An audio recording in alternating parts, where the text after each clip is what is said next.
Donc ce soir nous sommes dans la mairie du 6e arrondissement à Lyon. Il y a une exposition unique en son genre. C'est la première fois que ça arrive, je pense, à Lyon.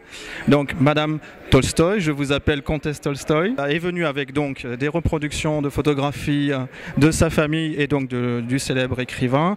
Qu'est-ce que vous pouvez dire sur son caractère moderne?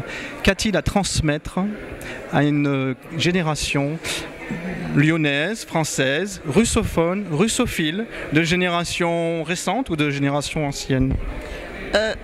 Tolstoï est de tous les temps. Il a été de son temps comme il est de notre époque. Ce qu'il a enseigné toute sa vie, c'est ce qu'on enseigne dans toutes les religions. C'est-à-dire l'amour du prochain, l'amour de la vérité. Et que ce soit les musulmans, que ce soit les juifs, que ce soit les chrétiens, c'est la base de chaque religion. D'ailleurs, si Tolstoï a été excommunié, c'est parce qu'il trouvait que l'Église ne suivait pas les paroles du Christ. Donc Tolstoï a été l'interprète des paroles du Christ. C'est tout. Donc il est de tous les temps, aussi bien de notre époque que de toutes les époques. Quand Léon Tolstoï est venu habiter Moscou, il a choisi une maison dans un quartier assez populaire parce qu'il voulait justement vivre avec tous ces travailleurs. Et à côté de la maison, il y avait une fabrique où on faisait des rubans. Et il a appris que dans cette fabrique, des enfants travaillaient.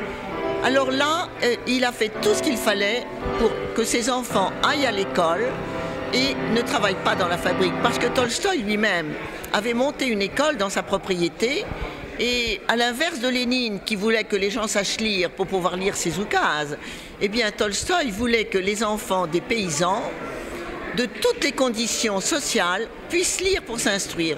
Lui-même enseignait. Et puis ensuite, il y a eu des problèmes de police du tsar qui n'ont pas aimé ce que Tolstoï enseignait, alors que Tolstoï n'enseignait absolument rien contre le régime tsariste, et ils ont fermé l'école. Mais il reste encore une centaine d'écoles en Russie qui ont toujours fonctionné pendant le régime soviétique, où on enseigne à la façon de Tolstoï. C'est-à-dire, cette façon a été très copiée par Montessori et les autres. C'est-à-dire que l'enfant suit les études normales, mais on recherche dans chaque enfant quel est son hobby, pourquoi est-il doué, qu'est-ce qu'il aime faire en dehors des études, ce qu'il a de meilleur. Si bien qu'il y a une école dans le village, Yasnepaliana, d'ailleurs il y a une école qui fonctionne comme cela, et il y en a une autre qui est à peu près 150 km de là, où ils ont modernisé en leur apprenant l'informatique. N'est-ce pas?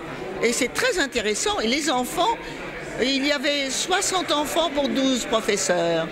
Vous voyez? Et alors j'ai vu des petits lopins de terre avec des légumes, d'autres avec des fleurs, parce qu'il y avait un petit garçon qui aimait pousser les légumes, une petite fille qui voulait exactement.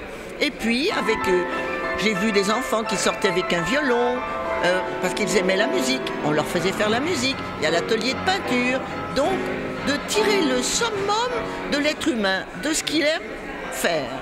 Aujourd'hui, on constate une baisse de l'enseignement du russe. Pourtant, Tolstoï, comme d'autres écrivains, ont quelque chose à donner à ces apprenants du russe. Qu'est-ce que vous pouvez dire sur ce sujet?